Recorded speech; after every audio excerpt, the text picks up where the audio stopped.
আমরা সাধারণত যারা সুনামগঞ্জ টাঙ্গুয়ার হাওর ঘুরতে যাই তারা বেসিক কিছু জায়গা ঘুরেই চলে আসি, কিন্তু সুনামগঞ্জ টাঙ্গুয়ার হাওরে যে এইরকম অদেখা কিছু সুন্দর জায়গা রয়েছে তা সাধারণত কেউ দেখায় না। আজকের ভিডিওর মাধ্যমে আমি দেখানোর চেষ্টা করব টাঙ্গুয়ার হাওরের সেই অদেখা সুন্দর সুন্দর জায়গাগুলোকে দেখানোর জন্য। Hello everyone, Assalamu alaikum. This is Mariam Sweet from Mariam Sweet blog. Welcome to my new another video.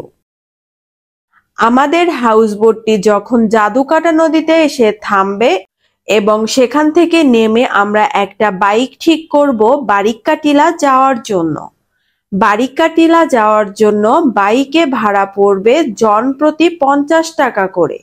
তবে ওই সময়ে আপনাদের বাকি যে স্পটগুলো ঘুরতে চান সেইগুলো কিন্তু অবশ্যই বাইক রাইডারকে জানাতে হবে। আমরা অনেকেই শুধুমাত্র বারিক্কা টিলা ঘুরেই চলে আসি, কিন্তু আপনি জেনে অবাক হবেন যে এখানে কিন্তু আরো ঘোরার মতো 3টা সুন্দর সুন্দর স্পট রয়েছে, যেমন মিনি সুইজারল্যান্ড, সুনামগঞ্জের সাদা পাথর এবং সুন্দর একটা ঝর্ণা। এই সবগুলো স্পট ঘোরার জন্য আপনাকে বাইক রাইডারকে দিতে হবে 300 থেকে 400 টাকা। তবে অবশ্যই দামাদামি করে বাইক ভাড়া করে নিবেন। মাশাআল্লাহ, বারিক্কা টিলা যে এত সুন্দর তা সত্যি বলে প্রকাশ করা যাবে না। আল্লাহর সৃষ্টি যে কত সুন্দর তা নিজ চোখে না দেখলে বিশ্বাস হবে না। ওই যে দূরে দেখা যাচ্ছে সবুজ পাহাড়, ওইটা কিন্তু ভারতের ভিতরে, আর বাংলাদেশে রয়েছে নীল পানি। এই দুইটা মিলেমিশে একাকার হয়ে বারিক্কা টিলার সৌন্দর্যকে বাড়িয়ে দিয়েছে হাজারো গুণে। আমরা বারিক্কা টিলা দেখা শেষ করে চলে আসলাম মিনি সুইজারল্যান্ডে। বারিক্কা টিলা থেকে সর্বোচ্চ 10 মিনিট বাইক রাইড করে চলে আসতে পারেন সুনামগঞ্জে অবস্থিত মিনি সুইজারল্যান্ড, যেটা দেখলে আপনি বিশ্বাস করবেন না যে আপনি বাংলাদেশে আছেন। মাশাআল্লাহ, মনে হচ্ছে আমি সুইজারল্যান্ডে আছি। আমি আপনাদের একটু জুম করে দেখাচ্ছি যে দেখেন, আমরা টিভিতে যেমন দেখতে পাই সুইজারল্যান্ডের মাঠে গরুরা যেভাবে ঘাস খাচ্ছে, ঠিক এখানেও কিন্তু সেম ভাবে দেখা যাচ্ছে। এক পলকে সুইজারল্যান্ড ঘোরা শেষ করে আমরা বাইকে উঠে পড়ি সুনামগঞ্জের সেই সাদা পাথর যাওয়ার জন্য। মোটামুটি 20 থেকে 25 মিনিটের মতো সময় লাগবে সাদা পাথর যাওয়ার জন্য। সত্যি বলতে দুই সাইডে পাহাড়, নিচে সবুজ ধান ক্ষেত এবং মাঝখানে পিচ ঢালা সুন্দর রাস্তা। কম্বিনেশনটা জাস্ট অসম্ভব লেভেলের সুন্দর ছিল। আমরা চলে আসলাম সুনামগঞ্জের সাদা পাথর। এটা দেখে অবাক হবেন যে এটা কিন্তু সিলেটের সাদা পাথরের কিছুটা কাছাকাছি। সিলেটের সাদা পাথরে অনেক বেশি পরিমাণ পাথর ছিল, আর এখানে কিন্তু পাথরের পরিমাণটা কিছুটা কম।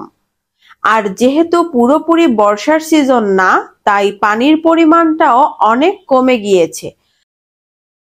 জিরির মতো করে পাহাড় থেকে পানি নেমে আসছে। আর ওই যে দূরে একটা ঝর্ণা আছে, কিন্তু ওটা ইন্ডিয়ার ভিতরে পড়ায় আমরা ওখানে যেতে পারছি না। আর একটু খেয়াল করে দেখতে পারবেন খুব কম সংখ্যক পর্যটকই কিন্তু এই জায়গাগুলো সম্পর্কে জানে। আমি ক্যামেরায় একটু জুম করে দেখানোর জন্য চেষ্টা করছিলাম, কিন্তু দুঃখিত, ক্যামেরায় সম্পূর্ণ ঝর্ণাটা ক্যাপচার করতে পারিনি। সাদা পাথর দেখা শেষ করে 10 মিনিট বাইক রাইড করে আমরা চলে আসি একটা ঝর্ণা দেখতে। আর এটা হচ্ছে একটি ঝর্ণার জিরি। এখান থেকে আমরা সোজাসুজি পাহাড়ি রাস্তা দিয়ে সামনের দিকে এগিয়ে যাচ্ছি ঝর্ণা দেখতে। আর সামনে কিন্তু সুন্দর একটা কাপল পড়ে গেল, আর এরা কিন্তু আমাদের হাউসবোটেরই একজন মেম্বার। আর ওই যে হচ্ছে ঝর্ণা, তবে এই রাস্তা দিয়ে উপরের দিকে গেলে আরো বেশি পানির দেখা পাওয়া যেতে পারে। তাই আমরা উপরের দিকেই যাওয়া শুরু করলাম। আর হ্যাঁ, আর এখানে কিন্তু মোটামুটি ঝর্ণাতে পানি রয়েছে। বৃষ্টির সময় থাকলে আরো বেশি পানি পাওয়া যেত এই ঝর্ণাতে। আর দেখতেই পাচ্ছেন মানুষজন ঝর্ণা দেখতে এসে কিন্তু গোসল করতেও নেমে গিয়েছে। এখানে যারা পাহাড়ি কিংবা লোকাল লোকজন আছে তারা কিন্তু এই ঝর্ণা থেকেই পানি সংগ্রহ করে খেয়ে থাকে, তাদের দৈনন্দিন জীবনের কাজে ব্যবহার করে থাকে। ঝর্ণার পানি দেখে আমিও লোভ সামলাতে না পেরে আমিও একটু পানিতে হাত মুখ ভেজাতে নেমে গেলাম। সত্যি বলতে অসম্ভব মিষ্টি ছিল এই ঝর্ণার পানি। ঝর্ণা দেখা শেষ করে আমরা সরাসরি চলে যাব হাউস বোটে।